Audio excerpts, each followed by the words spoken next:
आज के हमारे बहुत कमाल के मेहमान, the one and only, the legend Amol Palekar साहब। बहुत बहुत स्वागत है आपका।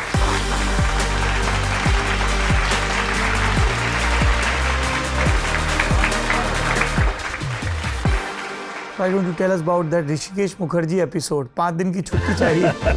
उन्होंने कहा मैं जो फिल्म बनाने जा रहा हूँ गोलमाल, इतना फैसिनेटिंग नरेशन मैंने तब तक कभी नहीं सुना था। एक एक सीन मेरे नजर के सामने उभर आता था।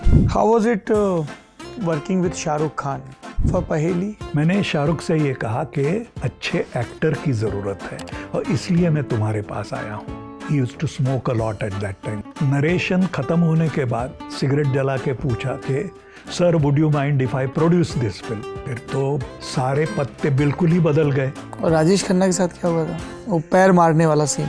किसी भी आदमी को, किसी भी एक्टर को, और पर्टिकुलरली सुपरस्टार राजेश खन्ना जैसा, उसको ये जरूरत क्यों पड़ती है कि सामने वाले एक्टर का कद आप कितना छोटा करके मैं कितना ऊंचा हूं ये दिखाने की कोशिश करने की जरूरत क्या है? B.R. चोपड़ा के साथ भी ऐसी एक टसल हुई।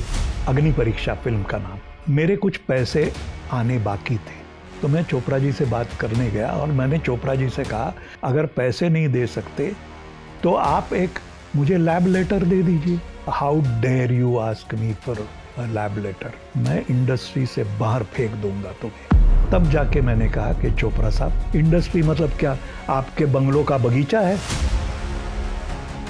उस डायलॉग के अंत में she is asking for some permission, he is saying no to it, और वो उठते हैं और एक थप्पड़ मारते हैं स्मिता पाटिल को।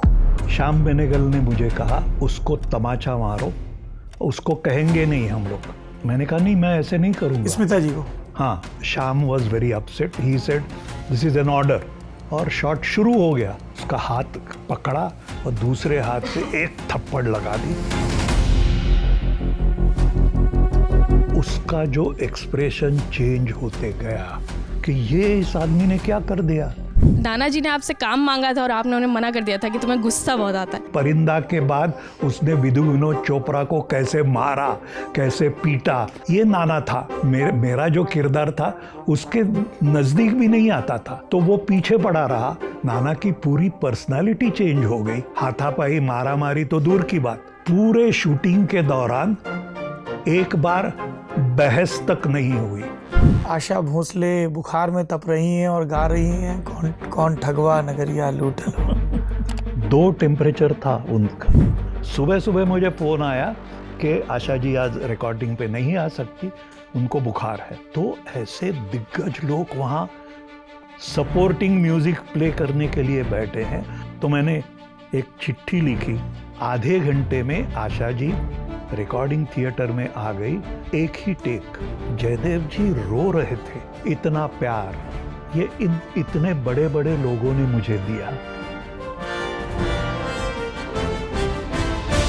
हाय वदन पे बात कर लेते हैं और बात करते हैं अमरीश पुरी पर। इट इज अनफॉर्चुनेट दैट आज की पीढ़ी को अमरीश पुरी पता है। वो सिर्फ मोगैम्बो खुश हुआ, जो बादल सरकार फेस्टिवल में अमरीश पुरी साहब ने वो एवं इंद्रजीत का लास्ट पोएम प्रेजेंट किया था।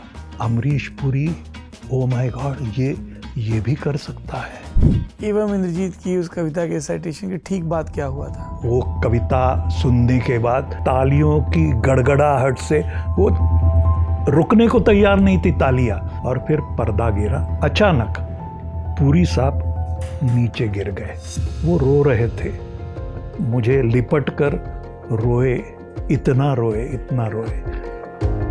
उन्होंने कहा this is the moment Amol, this is the moment. और उसके बाद कुछ 2-3 बाद होंगे, गुजर गए।